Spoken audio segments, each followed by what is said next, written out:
जय गुरु जी, शुक्राना गुरु जी, अनंतम शुक्राना गुरु जी। संगत जी, आज हमें एक आंटी का सत्संग मिला है और उन्होंने हमें व्हाट्सएप पे रिकॉर्ड कर भेजा है। तो आइए सत्संग स्टार्ट करते हैं। जय गुरु जी। सदा सहाय। ओम नमः शिवाय। गुरु जी सदा सहाय। जय गुरु जी, शुक्राना गुरु जी।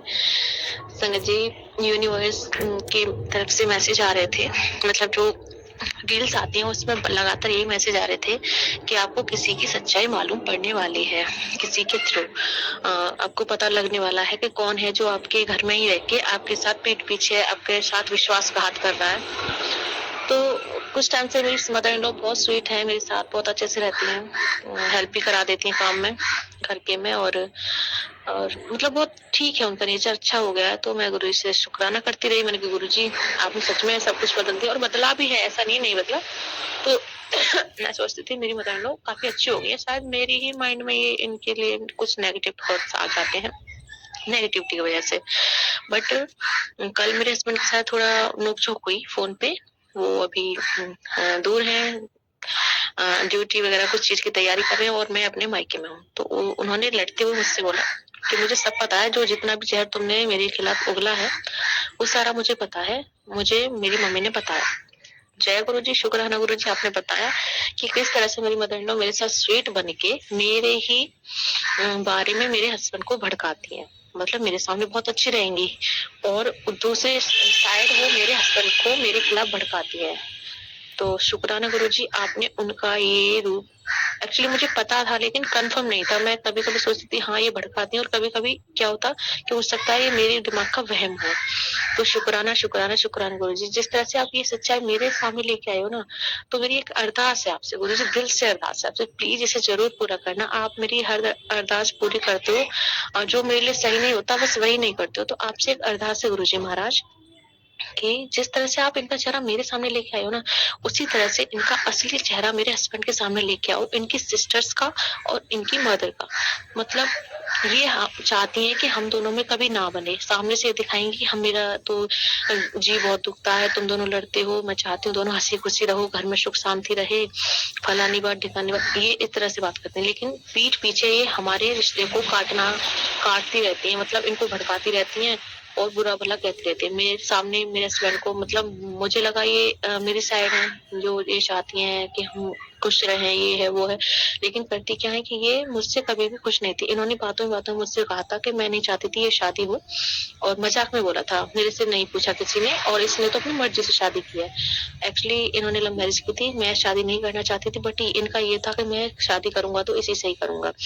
तो बहुत प्यार करते थे मुझसे, शादी के मतलब हुई 1-1.5 साल बहुत अच्छे से रही, लेकिन उसके बाद में इन्होंने इन पे ब्लैक मैजिक कराना शुरू कर दिया। और ब्लैक मैजिक इतना गंदा, एक ने नहीं, मेरी सभी जेठानियों ने मिलके, उनके साथ पता नहीं कौन से जेठ मिले हुए हैं, ये आज तक मुझे ठीक से कंफर्म नहीं हुआ है। और मेरी जेठानियों ने मिलके, मेरी मदर इन लॉ, और इसमें ननद भी शामिल हैं, सबने मिलके, इतने लोगों ने मिलके मेरे रिश्ते को खराब करने की कोशिश की। रिश्ता इतना खराब कि मैं तो खुद हैरान हूँ कि हम लोग अभी भी साथ हैं कैसे। इतना बुरा ब्लैक मैजिक कराया कि पहले तो ऐसा कराया कि हम दोनों में बने ही ना, लड़ते रहते थे, हर टाइम लड़ना झगड़ना, फिर ठीक से बात कर लेना, फिर दूसरे दिन लड़ना, एक दिन अच्छे से रहते थे, दूसरे दिन फिर से लड़ाई झगड़े हो जाते थे। फिर उसके बाद में क्या होता है कि वो लड़ना झगड़ना रहा, लेकिन फिर भी मैं हर बार लड़के झगड़ के मायके आ जाती थी, क्योंकि बहुत उल्टा सुल्टा बोलते थे। हालांकि कभी इन्होंने मुझ पे हाथ नहीं उठाया, कभी गालियां नहीं दी, लेकिन फिर भी बहुत रूडली बिहेव करते थे। तो मुझे बहुत दुख होता था, यार दोस्तों में ज्यादा रहते थे और अपनी मम्मी का हर टाइम पक्ष लेते थे। और इनकी मम्मी हमेशा मुझे मेंटली टॉर्चर करती रहती थी, हर टाइम, फिजिकली तो नहीं लेकिन मेंटली बहुत टॉर्चर किया इन्होंने। घर के सारे काम इस तरह से मेरे ऊपर डाल दिए जाते थे, कोई भी गेस्ट आते थे कभी कोई हेल्प नहीं कराना, हर टाइम बाहर घूमना फिरना, मस्ती करना, और मैं अकेली अपने बच्चे को भी संभाल रही हूँ, घर को भी संभाल रही हूँ। इतना भी नहीं कि अपने, मतलब मेरे ससुर को भी खाना तक परोस के नहीं देती थी, बोलती थी तू ही देगी। और मैं प्रेग्नेंट भी थी, 8-9 महीने का मैं प्रेगनेंसी थी, और नीचे उतर के जाती थी सीढ़ियों से, डर लगता था कहीं गिर ना जाऊं। मतलब इस तरह से उन्होंने बहुत परेशान किया मुझे। संगत जी, नई बहू आती है तो ये उम्मीद रखती है कि धीरे धीरे मेरे ससुराल वाले मुझे समझेंगे, लेकिन मेरी मदर इन लॉ ने क्या किया, मेरी नानी सास थी, दादी सास थी, मदर इन लॉ और मेरे फादर इन लॉ, मेरे हस्बैंड, में हम सब थे, मेंबर ठीक थे पूरे, और घर का सारा काम इस तरह से छोड़ दिया मेरे ऊपर कि जो भी करना है सही करना है। घर इतना गंदा था उस टाइम, जिस टाइम मेरी शादी हुई, घर को साफ करने में मुझे 15 से 20 दिन लग गए, सेटल करने में सारा सामान, सारे घर को, घर की साफ सफाई। उसमें भी मेरी जेठानी क्या करती थी, जब भी मैं सफाई करती तब भी वो पीछे से अपने बच्चों को भेज देती थी, पता नहीं खुद कह के भेजती थी, बच्चे खुद आते थे जो भी है, जैसे ही पोछा लगाया तुरंत भेजती थी, और मैं मना भी नहीं कर पाती थी, और ना ही मेरी मदर इन लॉ ये बोलती थी कि सफाई कर रही है, सारा दिन लगी रहती है, तो इसको गंदा क्यों कर रही हो, या थोड़ी देर बाद आ जाना अंदर। एक दिन मैंने बोला कि पोछा लगाया बाद में आना, तो उस बात पे भी घर में झगड़े लगाने शुरू करती है कि बच्चों को नहीं आने देती है, चिढ़ती है, जलती है। मेरी जेठानियों ने और मेरी मदर इन लॉ सभी ने मिलकर मेरे को ब्लेम किया, तो उस चीज से मेरे हस्बैंड को भी थोड़ा असर पड़ा। मैं अपने हस्बैंड से भी बोलती थी, रोती, इनफैक्ट रोती तक थी उनके सामने कि मुझे इस तरह से परेशान करते हैं ये वो, तो बोलते थे तू किया मत कर सफाई, लेकिन बच्चे आना नहीं रुकेंगे। मैंने कि मैं आने का मना नहीं कर रही, मैं बोलती हूँ कि कूड़ा मत करो, कहीं भी पानी फैला देते हैं, कहीं भी टंकी चला देते हैं, कहीं भी कुछ कर देते हैं। मेरी जेठानी आती थी, मेरे जो ओढ़ने बिछाने के कपड़े होते हैं उनको सीधे गंदे फर्श पे डाल देती, अपने बच्चे को लिटा देती थी। मतलब घर मेरा लेकिन राज उनका चलता था, हर टाइम पड़ी रहती थी मेरे से बड़ी वाली, जो हम 4 देवरानी जेठानी, मेरे से बड़ी वाली जो है, मैं सबसे छोटी हूँ, और आके सारा मतलब इस तरह से फैला देती थी, कुछ भी कहीं से और अपने घर खाना नहीं, सीधे जब देखती थी कि बच्चे शाम हो गई है, मैं खाना बना रही हूँ, तभी अपने बच्चों को मेरे पास भेज देती थी कि जाओ अम्मा के खाओ, इस तरह से सिखा के फिर पीछे से खुद भी आ जाती थी, बोलती थी तुम्हारे बेटे तो, मेरी मदर इन लॉ से, वो तो बाहर खा के आएंगे, और देखती हूँ कुछ बनाती हूँ, मतलब मेरी मदर इन लॉ बोलती थी तू क्या बनाएगी, यहीं खा जा। इस तरह से उन्होंने, मैं सर्दियों में सारा काम करती थी, मेरी भी छोटी बेटी थी, लेकिन वो खाना पीना उनका यहीं लगभग सा रहता था, और जिस दिन नहीं रहता था उस दिन वो होटल से मंगा लेते थे। इस तरह से उन्होंने मुझे बहुत टॉर्चर किया, और घर में कोई भी बात होती थी सबसे पहले उनसे पूछा जाता था, मैं कुछ भी बोलती तो मेरी बात को कोई वैल्यू नहीं दी जाती थी, जैसे कि मैं इस घर की केवल नौकर हूँ। इस तरह से उन्होंने मुझे बहुत ज्यादा टॉर्चर किया संगत जी, गुरु जी। उस टाइम मैं गुरु जी से नहीं जुड़ी हुई थी, और उसके बाद में मतलब कहीं भी जाना आना होता था, मेरे हस्बैंड के साथ खुद ही जाना आना, बच्चों को बहाने मतलब कोई भी बीमार होता तो मेरे हस्बैंड जाते थे। हर टाइम मेरे हस्बैंड से इस तरह से चिपके रहना मुझे अच्छा नहीं लगता था। मुझे ये सुनाती थी कि तू इनका ख्याल क्यों नहीं रखती है, जैसे इनके दर्द है तू यहाँ पे काम में लगी हुई, तेरा काम जरूरी है, ये जरूरी है। मैंने कहा अगर आपको इतनी टेंशन है तो आप कर लो। ये भी नहीं सोचती थी मेरी मदर इन लॉ के ये काम कर रही है, अगर हस्बैंड के पास बैठी है तो उसके पास बैठ जा, उसे परेशानी है, दिक्कत है, तो मैं 1-2 काम में सहारा लगा दूं ना। तो वो कुछ काम करवाती थी, ना ही मेरे हस्बैंड के लिए कुछ, ये भी नहीं कुछ बना के कुछ दे दो। उस टाइम इन्होंने बहुत टॉर्चर किया, दोनों सास बहू ने मिलकर बहुत परेशान किया। अब इतनी गुरुजी ने, जब से गुरुजी ने मुझे खुद से जोड़ा, इतनी हिम्मत भर दी है कि कोई मेरे खिलाफ बोलता है तो फटाक से उल्टा सुन के जाता है। पहले से मैं किसी को कुछ नहीं बोलती, लेकिन कोई फालतू मेरे सामने नहीं बोल सकता, चाहे मेरे हस्बैंड हो, मेरी मदर इन लॉ हो, मेरे कोई भी रिलेटिव हो। मैं सबकी इज्जत करती हूँ, अच्छे से मान सम्मान पूरा देती हूँ सबको, लेकिन इतना हक किसी को नहीं दिया है अब फिलहाल गुरुजी ने कि कोई मेरे आत्म सम्मान को ठेस पहुंचाए। शुक्राना शुक्राना शुक्राना गुरुजी, इतनी हिम्मत बढ़ने के लिए। अब मैं उनसे कोई मतलब नहीं रखती हूँ इस टाइम में, ना ही मैं उनसे कोई बोलती हूँ, बातचीत करती हूँ, सिर्फ अपने काम से काम रखती हूँ। उसके लिए बेहद शुक्राना। उसने फिर से क्या चाल चली कि मेरे हस्बैंड के बारे में उल्टा सीधा, पहले तो मुझ पे इतने गंदे ब्लैक मैजिक कराए कि ना तो मेरे हस्बैंड मुझ पे ट्रस्ट करें और ना मैं उन पे, यानी कि मैं उनको समझूं कि वो किसी और के साथ अफेयर में है, और मेरे हस्बैंड ये समझते कि ये किसी और के साथ अफेयर्स में है, तो गलत संबंध है हम दोनों के एक दूसरे। इस तरह से हमारे माइंड को बांधा हुआ था कि हम दोनों एक दूसरे पे ट्रस्ट नहीं कर पा रहे थे, और इसकी वजह से और ज्यादा लड़ाई झगड़े बढ़ते जा रहे थे। और मेरी मदर इन लॉ इसमें आराम से खूब अच्छे से इस चीज का फायदा उठा रही थी। उन्होंने मेरे पति को भड़काना शुरू कर दिया और अपने पूरे काबू में ले लिया। जैसे मैं शादी करके गई, दूसरे दिन मेरे हस्बैंड ने मेरे हाथ में 50,000 रुपए रखे, बोले इनको रख लेना संभाल के। मेरी मदर इन लॉ वो सब देख रही थी। उसके बाद से मेरे हस्बैंड मेरे पास ही सारे कैश वगैरह रखते थे, तो ये चीज उनकी बहुत खली। धीरे धीरे उन्होंने स्पेल्स कराए, ब्लैक मैजिक कराए, हम दोनों के रिश्ते को खराब करने की कोशिश की। और इस टाइम उन्होंने ऐसा कर रखा है मेरे हस्बैंड को, बोलते हैं चालते ठीक है, लेकिन जितने भी मनी कैश होता है वो सारा अपनी मम्मी के अंडर कर रखा है। चाहे उनमें से वो कुछ भी गायब करें, कुछ भी करें, मतलब मुझे कुछ नहीं पता क्या हो रहा है, ना मुझे पता किसके पास पैसे जा रहे हैं आ रहे हैं, मुझे कुछ नहीं पता। गुरुजी महाराज प्लीज मेरे पति की बुद्धि को ठीक कीजिए, उनके वशीकरण को काट दीजिए। बताइए कैसी माँ अपने बेटे पर ही ब्लैक मैजिक वशीकरण कराती है कि इन दोनों में मतलब बेटा उनके कहीं में चले, यानी कि हस्बैंड के ऊपर खुद ने कराया, अपने पास ही हस्बैंड को रखा उन्होंने, मेरी मदर इन लॉ ने। उनकी एक ही माँ थी, बाप थे नहीं। तो वो बेचारे तड़प तड़प के इस तरह से पागल हो गए बेटे के। जब वो ज्यादा जब उनकी दिमागी हालत बेकार हुई, यानी कि उनकी याददाश्त चली गई, तब उनको, जब मेरी शादी होगी उसके बाद ही उनको यहाँ लाया गया। वो भी इस वजह से कि ये कर लेगी, इनका सेवा पानी जो है, लैट्रिन बाथरूम सारा कुछ मुझसे कराया। उन्होंने कुछ नहीं किया, बोलते नहीं बदबू आती है, मेरे से नहीं होगा। तो संगत जी, उनका भी संभालना उस टाइम, सारे घर का काम करना, ऊपर से उनकी छुट्टियों में बेटियों को बुला लिया, उनके 3-3 4-4 बच्चों को बुला लिया, अपनी दूसरी बेटी के बच्चों को बुला लिया। घर में 7 से 8 मेंबर एक्स्ट्रा बढ़ गए। मेरी 8 महीने की 9 महीने की बेटी छोटी, सारा घर का काम, सबके लिए खाना। लेकिन मजाल है कि कोई भी, और मेरी उम्र कितनी, जितनी उनकी देती थी, यानी कि 22 से 23 साल मेरी उम्र थी और उतनी उनकी देती थी। लेकिन कोई भी मजाल है कि कोई एक छोटा सा बर्तन में पानी तक निकाल दे, सबको टाइम पे। और ये भी नहीं कि एक बार चाय बना के रख दो तो पी लें, जब जो उठ रहा है उसी टाइम सबको चाय सर्व करनी है, खाना देना है सबको। ये भी नहीं कि अगर मैं खाना बना रही हूँ तो वो खुद लेके खा लें, खाना परोसना भी मुझे, देना भी मुझे। उनके सारे कपड़े भी मेरे हस्बैंड ने बोलते कि कपड़े भी तुम ही धोगी, कपड़े भी मुझे धोने हैं। मेरी ननद कभी कभार धो लेती थी तो मेरे हस्बैंड चिल्लाते थे कि तुम क्यों धो रही है, ये धोएगी कपड़े। ये हालत करती थी संगत जी मेरी। मैं मेंटली इतनी बेकार कर दी, मेरा बॉडी वेट इतना बढ़ गया, मेरा पूरा बॉडी शेप बिगड़ गया।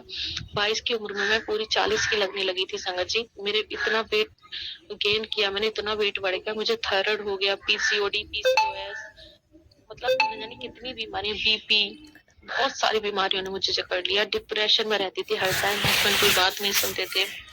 और अगर मेरी गलती से तबीयत खराब होगी तो सीधे मेरी मदर इन लॉ बोलती थी कि मेरे बच्चे आ गए हैं तो इसलिए ड्रामा करके पड़ी है। इस तरह से मुझे बोला जाता था। दिन में ये भी नहीं, मैं बोलती थी दादी माँ के लिए हगीज ला दो, तो हगीज तक नहीं लाने देती थी। और 2-2 3-3 बार वो लैट्रिन करती थी तो उतनी बारी मुझे ही सफाई करनी पड़ती थी। सब ये बोलते थे इसको साफ कर दो, इसको साफ कर दो, जैसे कि मैं कोई नौकर हूँ उनके लिए। और इस तरह से मुझे ट्रीट किया गया। बहुत जरूरी नहीं है कि कोई आपको फिजिकली टॉर्चर करे, कोई मारे पीटे गाली दे, यही आपका मानसिक प्रताड़ना होती है। नहीं, आपको डोमेस्टिक वायलेंस उसे भी कहते हैं जो आपको दिल से, मस्तिष्क से, दिल से तोड़ के रख दे, आपको एकदम बेकार करके रख दे। ये भी मैंने डिप्रेशन बहुत झेला है गुरुजी महाराज। अब एक हरताल से आपसे गुरुजी महाराज, मैं अपने पति और बच्चों के साथ अपने अलग नए घर में रहना चाहती हूँ। बाहर में जाइए, घर बाहर में जाइए लोग। मैंने अब तक नहीं सोचा था गुरुजी महाराज। मैं चाहती थी हमेशा कि मैं अपनी मदर इन लॉ और फादर इन लॉ की सेवा करूं। अरे उनके 4 बेटे हैं, मैंने हमेशा यही सोचा कि मेरे तो एक ही सास ससुर है, ईश्वर ने मुझे ये मौका दिया है तो मैं इनके साथ रहूंगी। लेकिन प्लीज गुरुजी महाराज, मैं भी तो सुकून चाहती हूँ अपनी जिंदगी में। मैं चाहती हूँ अपने पति का प्यार, मैं चाहती हूँ कि वो मुझे समझें, मुझे प्यार करें, मुझे इज्जत दें, मेरी केयर करें, मेरा कहना माने। जिस तरह से वो मुझसे एक्सपेक्ट करते हैं कि मैं उनको इज्जत दूं, प्यार दूं, उनका कहना मानूं, तो जब वही मेरी नहीं सुन रहे तो मैं कैसे कुछ करूं? मेरा दिल ही नहीं करता उनसे ठीक से। मैं चाहती हूँ गुरुजी, मेरी ये जिंदगी जितनी निकल गई सो निकल गई। पहले मैं अपने मम्मी पापा के मतलब कहे में, दादी चाचा कि कितना पढ़ना है, कहाँ शादी करनी है, क्या पहनना है, क्या खाना है, कहाँ जाना है, ये सारे रोक टोक में बड़ी हुई हूँ। मेरी दादी मुझसे बहुत प्यार करती थी, मेरे बाबूजी मुझसे बहुत प्यार करते थे, लेकिन वो फिलहाल इस दुनिया में नहीं है। उन्होंने बहुत प्यार दिया मुझे, जितना प्यार मुझे अपने माँ बाप से नहीं मिला उससे कई गुना ज्यादा मुझे मेरे दादी पापा ने प्यार दिया। उनको अपने श्री चरणों में रखना गुरुजी महाराज, उन्हें मुक्ति देना, उन्हें मोक्ष प्रदान करना। और मेरी यही अरदास है गुरुजी महाराज। अभी भी हस्बैंड जो है झगड़े करके बैठे कि तू क्यों गई, वो गलत समझते हैं मुझे गुरुजी महाराज। मेरी अरदास है आपसे कि उनके दिमाग से वहम निकाल दीजिए। जय। शुक्राना आंटी जी, शुक्राना गुरु महाराज जी, इतना प्यारा और ब्लेस्ड सत्संग में सुनवाने के लिए, हमसे शेयर करवाने के लिए आपका अनंतम शुक्राना गुरु जी। संगत जी, सच में आंटी ने सही कहा कि एक डोमेस्टिक वायलेंस भी होता है जो आपको बहुत ज़्यादा मेंटली प्रताड़ना करते हैं। मतलब इतनी आपको जद्दोजहद से वो उस टाइम से गुजरना पड़ता है कि आप अपने लिए समय नहीं निकाल पाते, अपने बच्चों के लिए समय नहीं निकाल पाते, और आप ऐसे हो जाते हो कि एकदम से, मतलब टाइम चाहिए लेकिन नहीं निकाल पाते। मतलब इस तरह से मेंटली टॉर्चर हो जाते हैं। क्योंकि एक बार एक सिचुएशन मेरे साथ भी ऐसी हुई थी, मेरी नंद वगैरह आई हुई थी तो मतलब उन्हें कपड़े भी सिल के दो, खाना भी बनाओ और पूरा दिन चाय पानी में 12 बज जाते थे। फिर उस टाइम पे कपड़े सिलो, फिर उन्हें दोपहर का खाना दो, फिर शाम को चाय पानी, फिर शाम रात का खाना।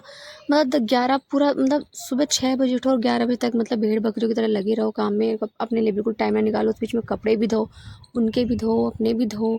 और अगर एक दिन ऐसा हुआ कि हम अपनी शादी की कैसेट देख रहे थे और मेरी तबीयत बहुत ज़्यादा ख़राब थी, मैं उठ नहीं पा रही थी और उस टाइम पे मेरी मदर इन लॉ ने बर्तन मांजे थे और जब मैं नीचे गई मैंने कहा मम्मी तुम रहने दो, मैं धो दूँगी। तो उस बात के लिए मुझे बहुत सुनाया गया था कि काम नहीं करती है, ये है वो है। मतलब एक होता है जैसे कमेंट पास करना, वो उस तरह से काम करती रही लेकिन कमेंट पास बराबर करती रही। फ़िलहाल वो इस दुनिया में नहीं है। बस आंटी ने बोला तो मुझे वो टाइम याद आ गया कि कभी-कभी ऐसा होता है कि आप करना नहीं चाहते हो लेकिन आप मजबूर हो जाते हो कि आपको वो काम करना पड़ता है।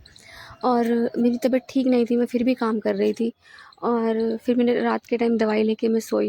मैंने कभी ये नहीं कहा कि मुझे नहीं करना है, लेकिन बस उस टाइम से कहते हैं शायद कोई कर्म थे जो गुरुजी ने कटवाए और वो टाइम अब बीत चुका है। बस गुरुजी से अरदास है कि जल्दी से जो भी हमारे कर्म है वो गुरुजी कटवा दे, क्योंकि अभी भी सिचुएशन बहुत ज़्यादा हमारे घर में ऐसे ही है कि बहुत ज़्यादा क्रिटिकल है, कभी भी कुछ भी हो जाता है। तो गुरुजी से अरदास है कि बस बहुत जल्द से जल्द, अब बर्दाश्त नहीं होती, जल्द से जल्द बस हमारे कर्म कटे और हम एक खुश सुखी का जीवन अनुभव करें जो हम नहीं कर पा रहे इस टाइम। मतलब अंदर से एक गुरुजी कहते हैं कि आपको मेंटली स्ट्रॉन्ग बना देते हैं आप। हम खुश भी होते हैं और बट एक साइड में ना एक टॉर्चर वाली लाइफ चलती रहती है कि पता नहीं इस चीज़ से हमें कब मुक्ति मिलेगी, कब छुटकारा मिलेगा। गुरुजी हमें खुश भी रखते हैं, कभी कभी इतने प्यारे प्यारे मैसेज आते हैं कि हमें खुश हो जाते हैं। बट कभी कभी मेंटली इतना टॉर्चर जाता है कि पूरा दिन ऐसे निकल जाता है, काम करने का मन तक नहीं करता। संगत जी सच में ज़िंदगी कभी कभी बिल्कुल हेल लगती है, बट गुरुजी है ना तो संभाल रखा है उन्होंने। तो जय गुरु जी, शुक्राना गुरु जी, अनंतम अनंतम शुक्राना गुरु जी। संगत जी यदि आपको सत्संग अच्छा लगा है तो प्लीज़ हमारे चैनल को सब्सक्राइब कीजिए, लाइक कीजिए, शेयर कीजिए, बेल आइकन को प्रेस कर दीजिए ताकि नए सत्संग की जानकारी आपको जल्द से जल्द मिल सके। संगत जी यदि आप भी अपना सत्संग शेयर करना चाहते हैं तो आप भी हमें हमारे व्हाट्सअप नंबर पर लिख कर भेज सकते हैं, रिकॉर्ड करके भेज सकते हैं। आपके सत्संग भी और संगतों के साथ शेयर किए जाएंगे। संगत जी सेवा हमें गुरु महाराज जी ने बख्शी, तो आप भी सेवा का भागीदारी बनिए, आप भी अपने सत्संग में रिकॉर्ड करके भेजिए, लिख कर भेजिए। जय गुरु जी, शुक्राना गुरु जी।